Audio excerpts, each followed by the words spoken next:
El extraordinario. Extraordinarium.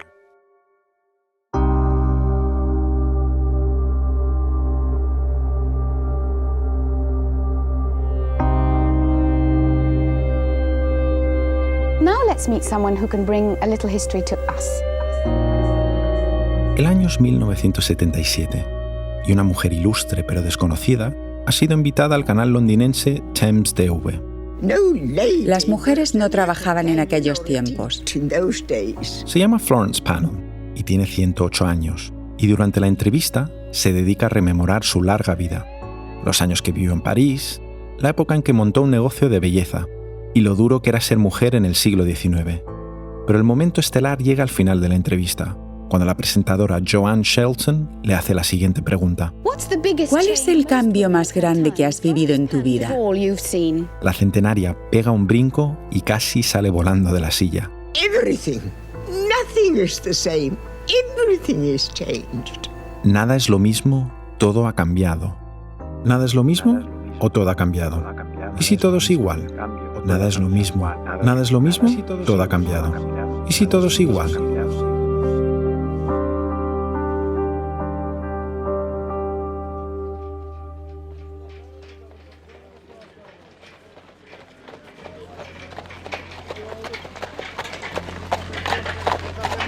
Florence Pannell nació en 1868 en Londres, en una ciudad que estaba dominada por las carrozas y los caballos. Tenía 20 años recién cumplidos cuando Jack el Destripador aterrorizó a Londres. Vivió las dos guerras mundiales. Escuchó la noticia de la muerte de la reina Victoria y el ascenso al trono de la reina Isabel II. Vio nacer el teléfono, la radio y la televisión, la llegada del hombre al espacio y la llegada del hombre a la luna. Cuando Florence era una adolescente, la única manera de cruzar el Atlántico era tomar un barco que tardaba una semana, y ahora en 1977 un avión era capaz de cruzarlo en tan solo 6 horas, o 3 para unos pocos capaces de pagarse un asiento en un Concorde. Pero este documento histórico viviente no solo había visto muchas cosas. Florence se crió con gente que vivió las guerras napoleónicas, y esa gente a su vez fue criada por individuos que estaban vivos durante la Revolución Francesa, y que a su vez crecieron en ambientes poblados por personas que nacieron en el siglo XVII. Nos olvidamos muchas veces hasta qué punto nuestra vida no es solo la que nosotros experimentamos desde que nacemos hasta que nos morimos, sino que son también las vidas de las personas que nos precedieron y de las que van a seguir aquí cuando ya no estemos. Nos separan 90 generaciones de un plebeyo romano, 40 de una chavala que creció en Al-Ándalus, 35 de Gengis Khan, 20 del último emperador azteca, 20 de Cervantes, 20 de Galileo. Yo cuando era pequeño recuerdo a mi abuela, que venía de un pueblo de Galicia, contar historias de la invasión napoleónica de la comarca, en 1808, en 1809. Estamos hablando de hace 200 años. Y mi abuela lo contaba como si estuviera contando una historia de su propia vida, que hubiera ella experimentado. Y yo ahora le podría contar esa historia de mi abuela a mi hija y ella puede seguir contando esa historia en cierta manera como si lo hubiera experimentado ella, porque a mi abuela a su vez se lo había contado a su abuela, que se lo había contado a su abuela. Nuestras historias, nuestros restos, nuestros objetos permanecerán cuando ya no estemos aquí y serán desenterrados por los arqueólogos del futuro. Yo creo que hay algo de reconfortante en pensar que algo siempre queda.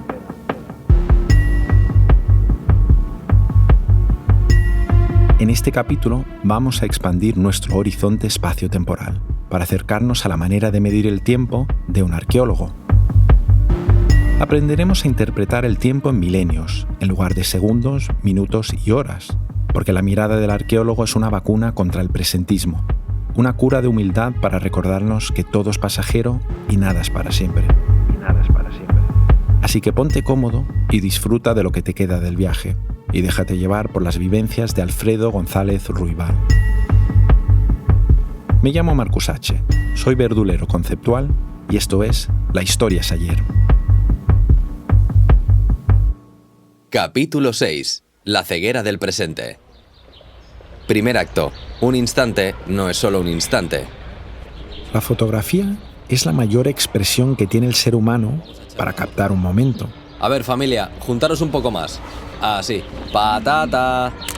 Cuando miramos una imagen estática, estamos viendo una fracción de segundo congelada en el tiempo. y es la manera más fidedigna que hemos encontrado para fijar el pasado. Pero los arqueólogos saben que esa es solo una forma de interpretar una imagen. Durante siglos, Pompeya fue el paradigma de este fenómeno. Un pueblo entero muere enterrado por las cenizas del Vesubio, y lo que encuentran los arqueólogos 1800 años después es una instantánea, una ciudad congelada en el tiempo, una foto fija de un momento. Una foto fija de un momento. Pero a partir de los años 60, una nueva corriente de arqueólogos se rebela contra esta manera de leer el tiempo. El principio de Pompeya se desarrolló a principios de los años 70 en el marco de una revolución que hubo en la arqueología y que pretendía hacer una arqueología mucho más científica. Antes de la llegada de la nueva arqueología, la idea tradicional es que los yacimientos arqueológicos son una especie de fotografía de un momento en el tiempo, como un fósil. Y Pompeya es un caso paradigmático. Hay un volcán, la ciudad queda sellada y todo lo que tenemos allí es del año 79 después de Cristo.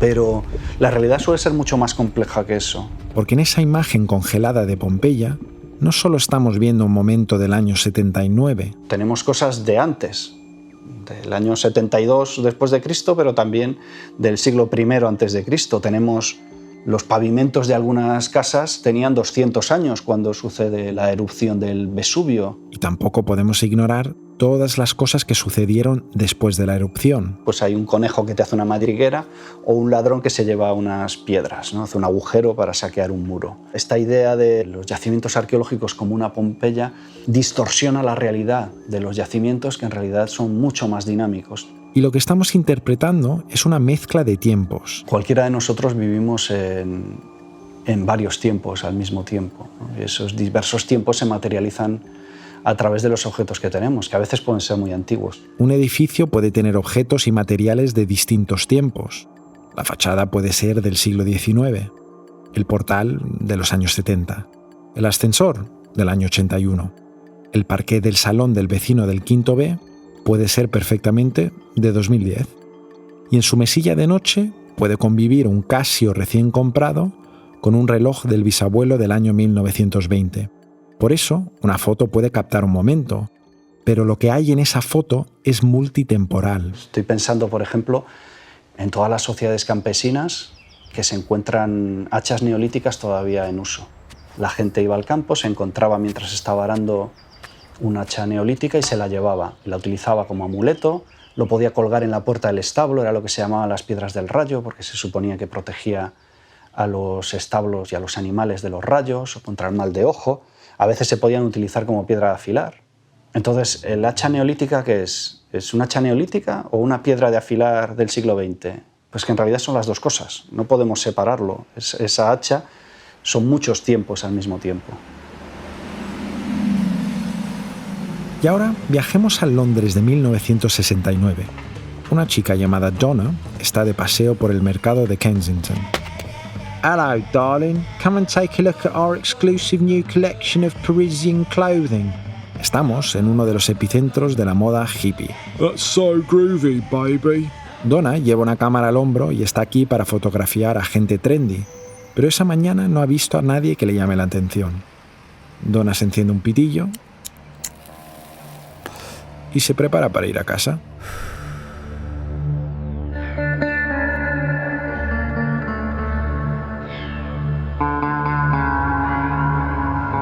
A unos pocos metros de la salida, la fotógrafa se cruza con un chaval que tiene algo en su mirada que le cautiva. Sus ojos son oscuros, su pelo negro como la noche y sus pantalones blancos, ajustados e impolutos. Donna desenfunda su cámara, enfoca el objetivo y... Unos años después, la fotógrafa ve un cartel de un grupo de rock anunciando una serie de conciertos. Se llama Queen y reconoce al instante la cara del cantante.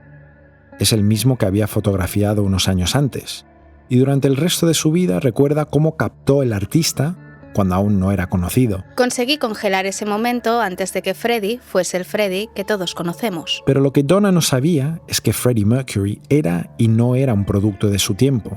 Sí, escuchaba música pop británica. Sí, abrazó la revolución sexual inglesa. Y sí, formó una banda de rock como muchos chavales de su edad en aquellos tiempos. Pero eso era solo una de las muchas temporalidades del artista. Freddie Mercury es un buen ejemplo de por qué el presentismo nos impide comprender no solo a las sociedades humanas, sino también a individuos en concreto. Él es en realidad el producto de una tradición milenaria, las redes de contactos a través del Océano Índico, que comienzan en la prehistoria y llegan hasta la actualidad. Su nombre real era Farrukh Bulsara. Freddie Mercury nació en Zanzíbar, que entonces era una colonia inglesa en la costa de Tanzania, pero sus padres venían de la ciudad de Valsad, que está en Gujarat, en el noreste de la India. Y los padres de Mercury se trasladaron allí dentro de esas redes que estableció el Imperio Británico entre sus distintas colonias. Lo que pasa es que estas redes venían de otras redes mucho más antiguas y que en algunos casos se pueden trazar hasta la prehistoria. Los británicos son solo un capítulo más de una larga tradición de comercio en la zona. Sabemos de hecho que la India y África estaban en contacto desde la prehistoria por determinados cultivos que ahora son muy comunes en África, como puede ser la banana, por ejemplo, y que originalmente vienen del sur de Asia. Y los antepasados de Mercury llevaban miles de años moviéndose por el Océano Índico. Los comerciantes de Gujarat lo que hacían era ir a las costas del este de África a traer determinados productos que o bien ellos fabricaban en la India o que había allí, como por ejemplo piedras semipreciosas, la cornalina, el ágata. Y todos estos objetos que vienen de esta zona de la India aparecen en Sudán, aparecen en Etiopía, en Somalia y también en la propia Tanzania. Y estos contactos producen familias mixtas.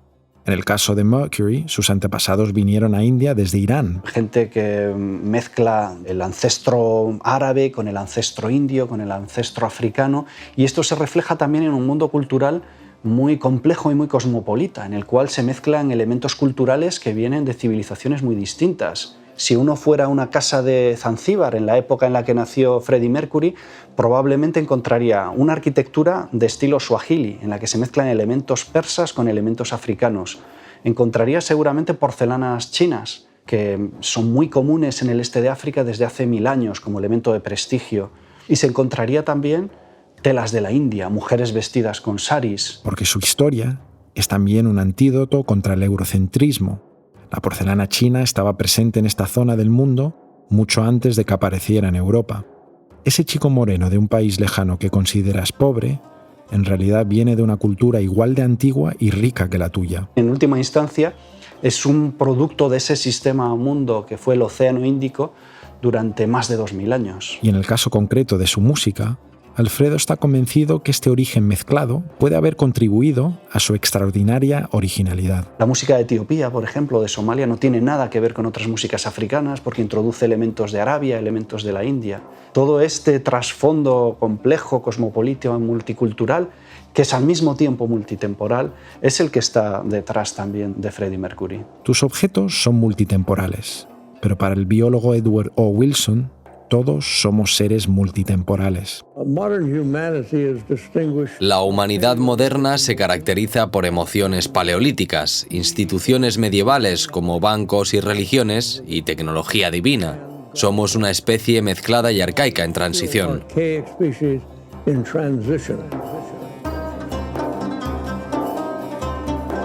Y al mismo tiempo la situación es todavía más complicada de lo que dice Wilson, porque es cierto que tenemos godlike technologies, pero también tenemos tecnologías prehistóricas. Y esas tecnologías prehistóricas, como puede ser un cuchillo o un plato, siguen estando al lado de tecnologías hipermodernas, como pueden ser una tablet o como puede ser un satélite de telecomunicaciones. Y tenemos emociones paleolíticas, pero también tenemos emociones que solo son propias de nuestro tiempo. Entonces todo esto, toda esta mezcla de tiempos y de objetos y de emociones hace que las sociedades humanas sean complejas y en el momento en el que estamos viviendo ahora sean quizá más complejas por esa mezcla precisamente que nos caracteriza.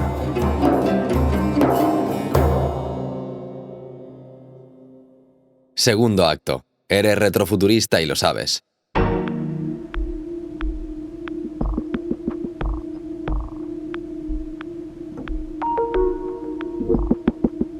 Normalmente cuando pensamos en las guerras contemporáneas, lo primero que nos viene a la cabeza es la tecnología militar. y la tecnología militar suele ser la más avanzada de las tecnologías, desde bombarderos invisibles hasta satélites en la actualidad.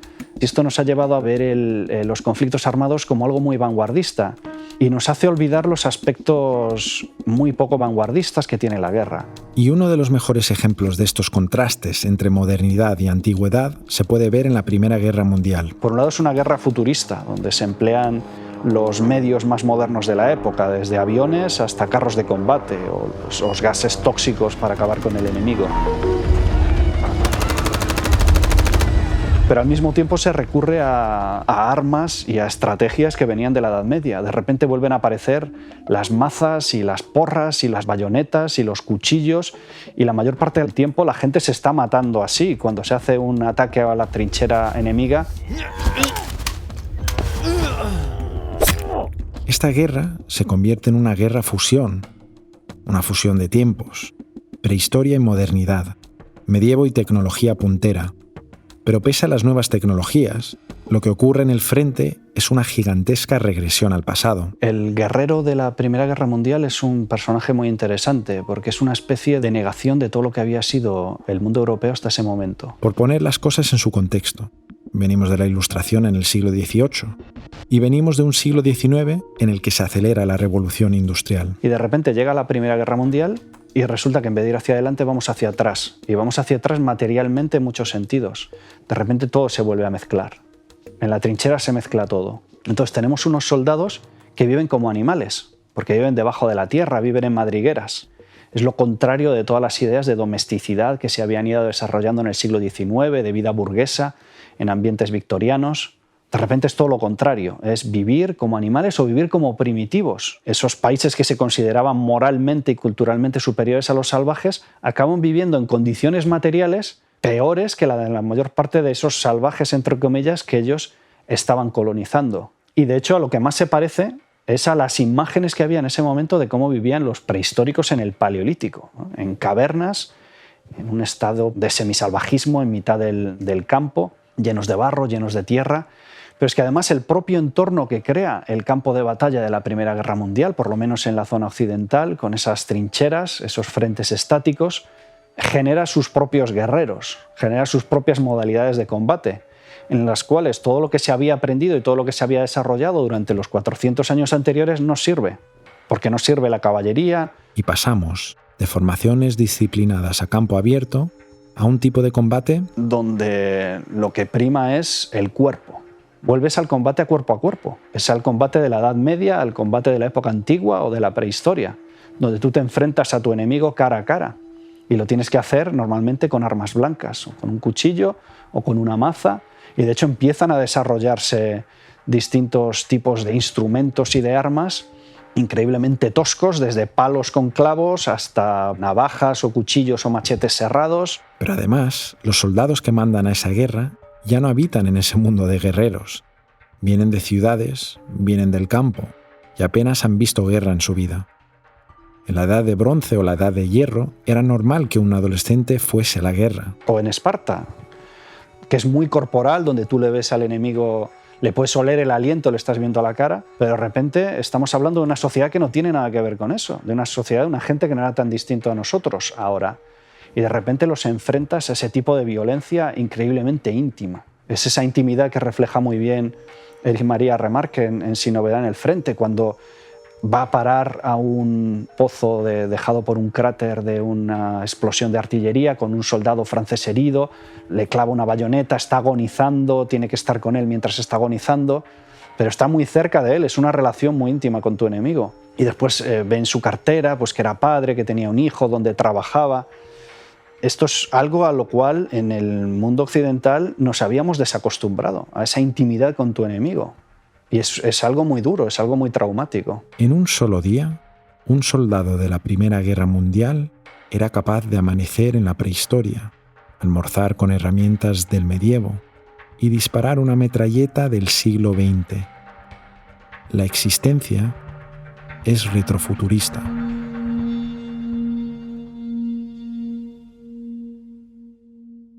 Tercer acto. ¿Cómo se mide el tiempo?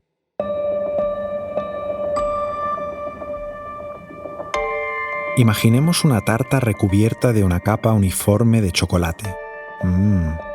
Y en la parte superior de la tarta hay trozos de nueces, chocolatinas y galletas ralladas. Cuando cortamos un trozo de esa tarta, aparecen muchas capas. Y en cada capa hay una serie de pequeños objetos. Imaginemos ahora a Alfredo González Ruibal en un yacimiento. La superficie está llena de piedras, arena y restos de comida. Y cuando retiran esas piedras y empiezan a excavar, aparecen muchas capas, como la tarta. Capas que solo se ven cuando empiezas a cavar. No siempre están tan claras como las capas de la tarta, pero el color y la consistencia de cada sección permite distinguir entre una y otra. Los arqueólogos llaman esas capas estratos.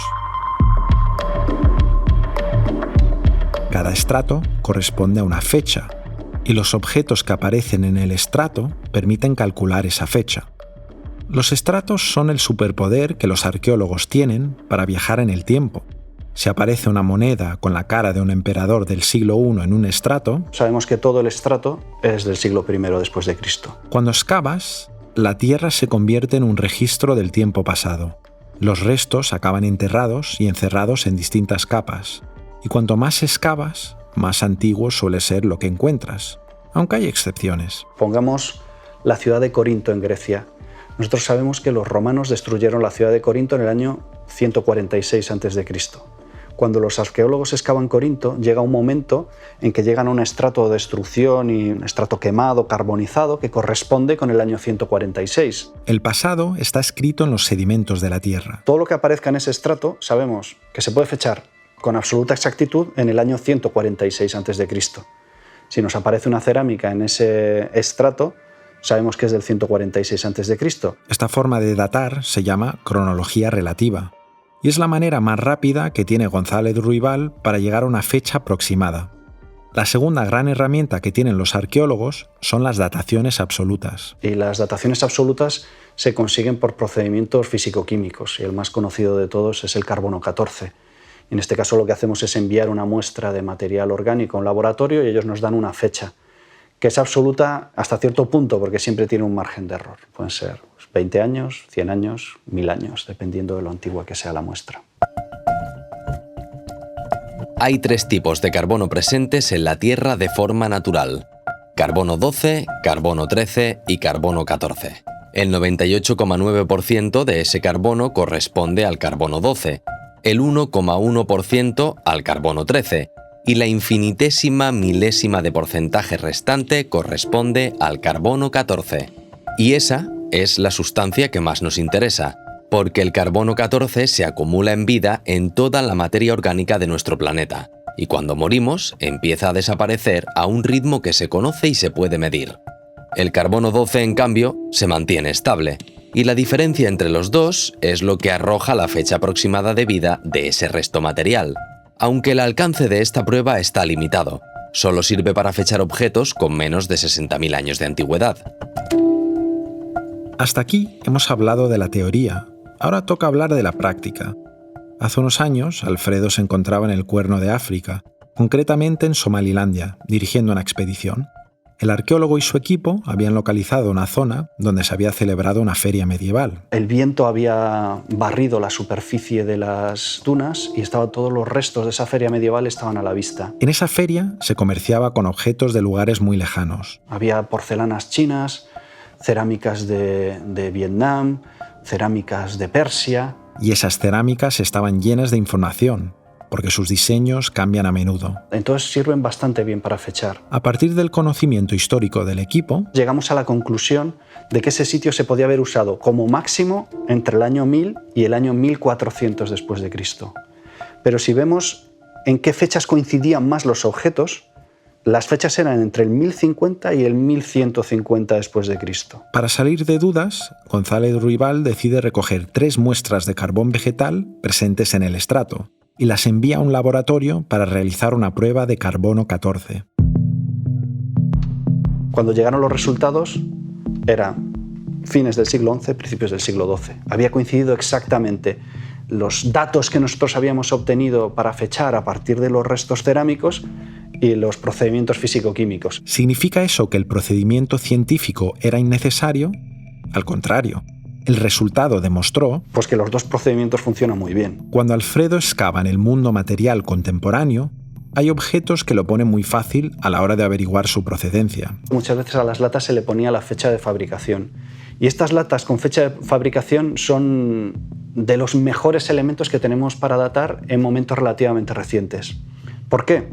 Porque cuando uno se compra una lata es para consumirla, si no en ese momento, en un momento cercano en el tiempo. No te compras una lata pensando, bueno, dentro de 20 años me la voy a comer. Y esa fecha es lo que permite también identificar todos los restos que están alrededor de la lata. Si uno encuentra una lata que tiene una fecha en 1949, en un determinado basurero, sabe que ese basurero es, o ese estrato con basura es, o bien del año 49 o bien del año 50. Podemos estirar un poco hasta el año 51, pero sería raro que uno tenga una lata en su casa sin consumir durante mucho más de 3 o 4 años. Pero hay un objeto que aparece a menudo en excavaciones y que Alfredo suele manejar con cautela: las monedas.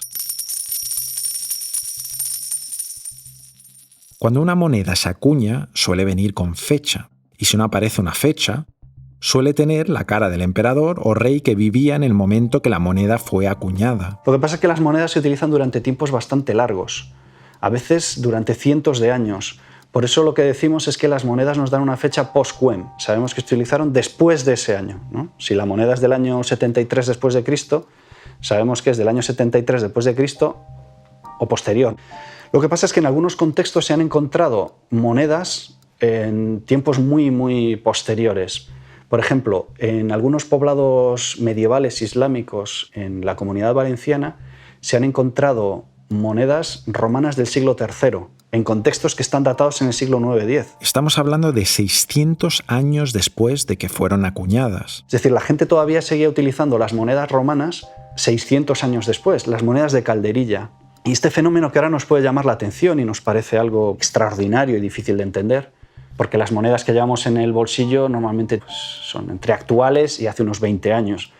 Pero hace no tanto tiempo la gente sí llevaba monedas de hace cientos de años, o por lo menos muy antiguas. Y esto es algo recurrente en las excavaciones que realiza Alfredo. Excavando un campamento del ejército republicano en Guadalajara, en una de las chozas donde estaban viviendo los soldados, encontramos los típicos materiales asociados a los soldados republicanos, latas, insignias y demás, y nos encontramos una moneda de Napoleón III, del emperador francés que gobernó hasta el año 1871. 68 años después del reinado de este monarca, alguien estaba utilizando no solo una moneda muy antigua, sino una moneda que era de un país extranjero. Y la explicación es que se usaba como calderilla. Porque lo que importaba era las características de la moneda. De qué año eran y de dónde venían daba igual. Vamos a recapitular un poco. Los arqueólogos utilizan dos métodos para datar: la cronología relativa a partir de grupos de objetos que aparecen en estratos y la datación absoluta, que utiliza métodos científicos para calcular la fecha de un objeto. Y el cruce de estos dos métodos suele ser la mejor manera de llegar a una conclusión. Hay objetos que lo ponen fácil a la hora de datar porque llevan fecha, y hay objetos que llevan fecha pero que pueden confundir, como las monedas, porque se utilizan durante largos periodos de tiempo. Y ahora vamos a terminar este acto analizando lo que ocurre cuando la arqueología reescribe el tiempo de los historiadores. Y para ello vamos a volver a la Guerra Civil Española. Yo un ejercicio que hago siempre como arqueólogo contemporáneo es decir, bueno, voy a olvidarme de todo lo que dicen los demás, los historiadores o los antropólogos o los sociólogos, y voy a ver qué me dice la cultura material. Incluso para algo tan básico como para decir cuándo empieza y cuándo acaba la Guerra Civil. Y después de más de 20 años excavando en los restos de ese conflicto, yo el relato arqueológico que extraje de los restos materiales es que la Guerra Civil empezó en el año 36 y acabó en el año 52. ¿Por qué digo que la Guerra Civil empieza en el 36 y acaba en el 52 desde un punto de vista arqueológico? Porque los arqueólogos lo que nos fijamos es en conjuntos materiales. Cuando tratamos de definir una cultura del pasado nos fijamos en un conjunto material. Entonces, ¿cuál es el conjunto material del Imperio Romano? Pues son los teatros, son los circos, son los anfiteatros, son las termas, son las villas, son los mosaicos, la cerámica sigilata, y todo eso junto hace el conjunto de la cultura romana. Y eso existe en el siglo III después de Cristo. pero en el siglo X ya no existe. En el siglo X tenemos castillos y tenemos granjas con casas en material perecedero y tenemos iglesias. Estamos entre dos mundos distintos. Pues se trata de aplicar la misma lógica. ¿Qué elementos caracterizan a la guerra civil? Pues evidentemente los fortines de hormigón, las trincheras, las balas, las fosas comunes, los campos de concentración, los campamentos militares. ¿Cuándo aparece eso en España? En el año 36. ¿Aparece en el año 34, como dicen algunos? No. En el año 34 eso no existe. ¿Hay alguna fosa común, algún fortín? Sí, pero no está generalizado en toda España. Para hablar de guerra civil española tiene que ser en toda España un paisaje y un conjunto material nuevo que ha transformado el país. Y eso aparece en el año 36. Aparece a partir del verano del 36. Si el año 39 es cuando acaba la guerra, lo más lógico es que esa cultura material de la guerra desaparezca. Pero no. Después del año 39 seguimos teniendo campos de batalla, seguimos teniendo fosas comunes, seguimos teniendo campos de concentración, seguimos teniendo construcción de nuevos campamentos militares con fines exclusivamente bélicos. Seguimos teniendo dos bandos que están luchando. En este caso se trata de la guerrilla antifranquista. Entonces, ¿qué pasa? Que lo que tenemos realmente es una guerra civil que se extiende a lo largo de más de 15 años y que pasa por distintas fases.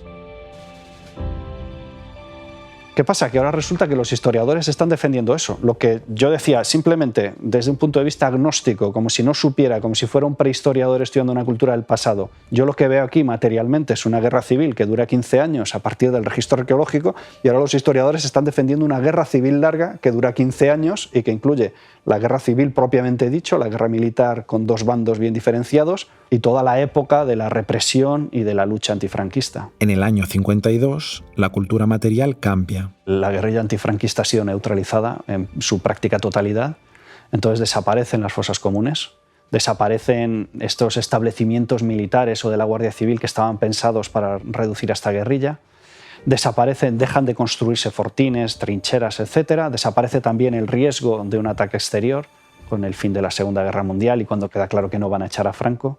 Entonces desaparecen los campos de concentración, los campos de trabajos forzados, todos esos elementos que venían caracterizando el clima de conflicto en España y lo que vemos es un mundo muy distinto.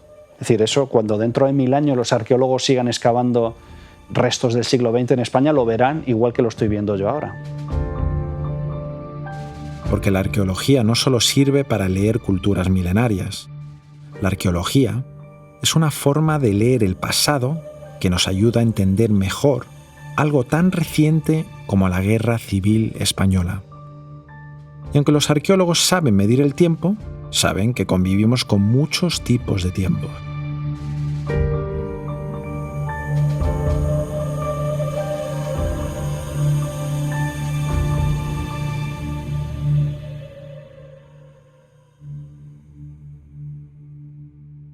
Epílogo. La ceguera del presentismo.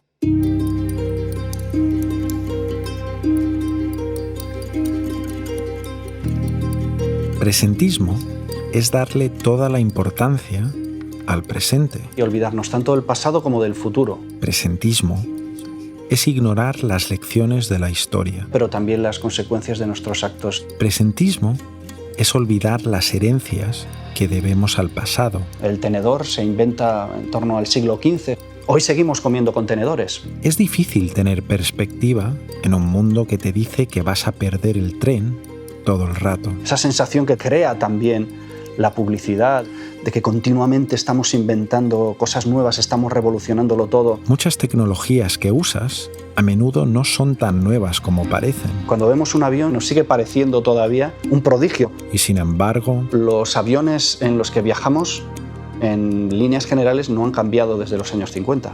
Siguen yendo más o menos a la misma velocidad, a la misma altura de crucero, nos llevan a los mismos sitios, aterrizan en las mismas pistas de aterrizaje, las butacas ahora son más incómodas porque son más ligeras, pero básicamente son las mismas. Somos modernos, pero también somos antiguos, y no es una derrota reconocerlo. Hay personas que habitan en el mismo mundo que tú, pero su manera de ver el tiempo es otra. No es lo mismo cómo viven los embuti, los pigmeos que viven en las selvas del centro de África, que un oficinista de Lima, Buenos Aires, Madrid o Barcelona. La arqueología es la mejor máquina de relativización que hemos sabido inventar hasta ahora, porque los arqueólogos son intérpretes sabios de las rimas de la historia. Saben que hace miles de años el desierto del Sáhara era verde. Han visto los restos de culturas que se consideraban invencibles, reducidas a cenizas, y han puesto voz a culturas que no dejaron atrás un registro escrito de su paso por la Tierra. Los arqueólogos muchas veces trabajamos en marcos de milenios. Entonces es difícil no ver las cosas en perspectiva de muy larga duración. Vivimos en una sociedad en la que parece que el fin del mundo está a la vuelta de la esquina cada día y que cada día es una cosa distinta. Y aunque la crisis climática no se puede ignorar, por el camino tendemos a sobreexagerar estas catástrofes cotidianas, que parece que no hay un día que no tenga su catástrofe cotidiana. Y cuando uno vuelca la vista atrás y no sé, el siglo XVII o el siglo XVIII, que parece que no pasaba nada, y dices, joder, el siglo XVII en Centro Europa, 30 años de guerra. Después, no sé cuántos brotes de peste bubónica. Ahora tenemos muchísima información, pero no vivimos más catástrofes o más desastres de la que vivía un campesino de Europa a principios del siglo XVIII. Y en un mundo en el que se centran tantos esfuerzos en celebrar tu yo, necesitamos refugios para no perder la cordura. En las sociedades occidentales tenemos un sentido de la individualidad hiperdesarrollado. Y todos estos queremos trascender de alguna manera, sea a través de Instagram, o haciendo una película, o siendo modelo, o futbolista. Y parte del terror que tenemos a morir tiene que ver con esa importancia que le demos a nuestro yo individual. Y lo que uno ve como arqueólogo es encontramos restos de personas continuamente, de personas singulares, de personas que fueron únicas en algún momento de su vida, pero al mismo tiempo personas únicas que no podemos individualizar. Y ese algo de nosotros quizá no vaya a ser Marcus Hirst o Alfredo González Ruibal, pero va a ser algo de nosotros, algo de nuestra personalidad, va a quedar en nuestros restos, en las ruinas de nuestras casas, en la basura que fue a parar a un basurero. Yo creo que hay algo de reconfortante en pensar que algo siempre queda, y al mismo tiempo es humilde el pensar que no podrá decir algo de nosotros en cuanto a individuos, como tú o yo específicamente, y que no pasa nada por eso.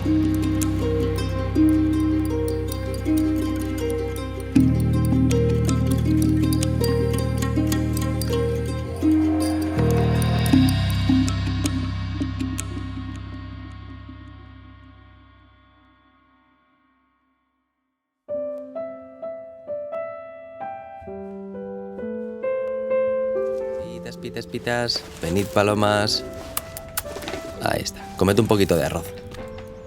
Ay, pues esto ya se acaba. Ha estado bien, lo hemos pasado en grande. ¿Has pasado por el videoclub? Sí, tengo aquí la cinta. Hola, buenos días. Hola Nuria, buenos días. Aquí Cruise 3, comunicando desde la superficie con Tauro y Virgo. Pues yo lo siento, pero no puedo ir ahora. Va, tía, cúrratelo. ¿Qué le vamos a hacer? Todo lo bueno se acaba. ¿Y ahora qué hago si la historia es ayer? El podcast del Extraordinario dirigido por... Oye, ¿es necesario volver a decir todo esto? Yo creo que la gente ya sabe que... Claro, tío, son los créditos. Tienes que decirlo todo. Vale. ¿Y ahora qué hago si la historia es ayer? El podcast del Extraordinario dirigido por Marcus H., con la colaboración especial de Alfredo González Ruibal. ¿Y qué habría sido de todo esto sin Mar Abad, Marina Alonso Carriazo y Andreu Quesada, que por cierto soy yo, y queda la hostia de raro citarse a uno mismo en los créditos? Tío, que no puedes decir eso. Yo creo que ya no viene de ahí, ¿eh? ¿Y qué banda sonora de Conga Music? Por cierto, ¿qué estarán haciendo ahora los productores ejecutivos David Cantoya y Óscar Hormigos? Igual andan por espacio solo, seguro que me están firmando el finiquito. Sea como sea, esto ya se acaba. Una lástima. ¡Hey, Andreu! ¡Hey, Marcus! ¡Qué sorpresa! ¿Qué haces por aquí? Pues despejarme un poco.